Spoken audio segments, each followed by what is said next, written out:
Good evening all. So we have come back with a very interesting and controversial topic, which is about torture. And it's a really surprising what humans can do to each other. It's much worse than any other human, any other animal. So the way that humans sometimes can treat each other, it's much worse than any animal. And one of these examples is torture. How humans can torture each other in a way that would result in a significant damage or a permanent damage to themselves. So on this topic I shall talk, and so let's start. So about torture. So I hear torture has been one of the oldest methods that people have been using across the globe.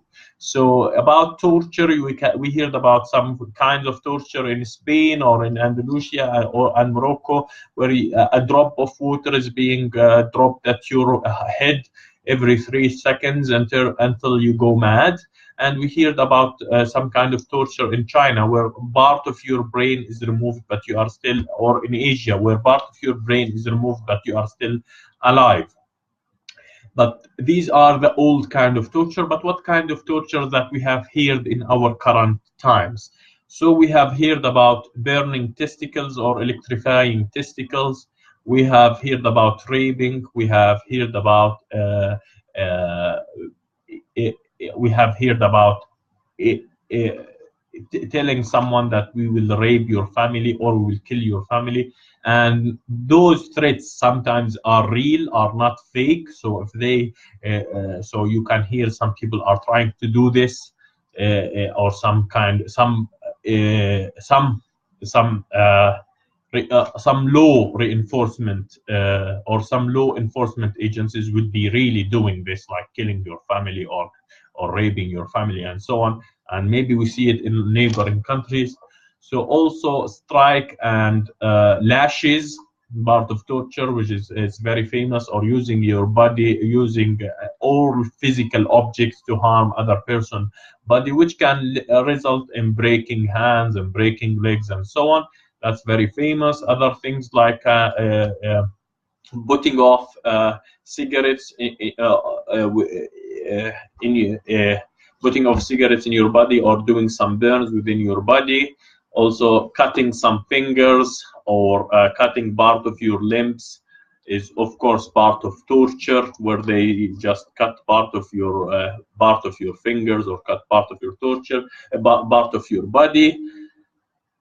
Is this, now the question, is this moral? Can people really use torture to try to let other people testify or provide them with information? So it depends on the information. And what I want to say is, it depends on the information. So what does it depends on the information means? So you should always understand that people have been torturing each other just because they are different. So for example, if we look at witches,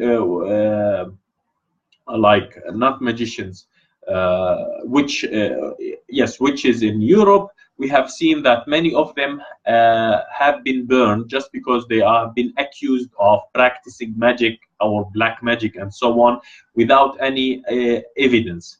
And sometimes a lot of people would be subjected to torture, not because they have some kind of information or some kind of intelligence against the other country, just because they are different or represent another political party or represent another political thought. And this is not immoral. This is a very dangerous situation. Now, the situation where we think about morality, it's about, can we really use torture to get actionable intelligence about national security? And an example I say about that: would you torture 5,000 people in order to protect 5 million people, even if the 5,000 people does not have the information that will lead to protecting the 5 million people? It's about someone knows where the nuclear bomb is, and you want to know where this nuclear bomb, and if you don't know, you would keep torturing people. And I think this has been highly mischaracterized. So I think there will be no 5 million nor 3 million, not even 1,000 people get killed or get murdered, and but also you would torture 5,000 people, and this is what's being practiced across the globe. There is not a lot of lives on stake. It's just about torturing others. So in this extreme moral case, it's about does it work or it does not work. Personally, I think in this case, yes, it will work, but it would be very sad situation to the 4,999 people who were tortured.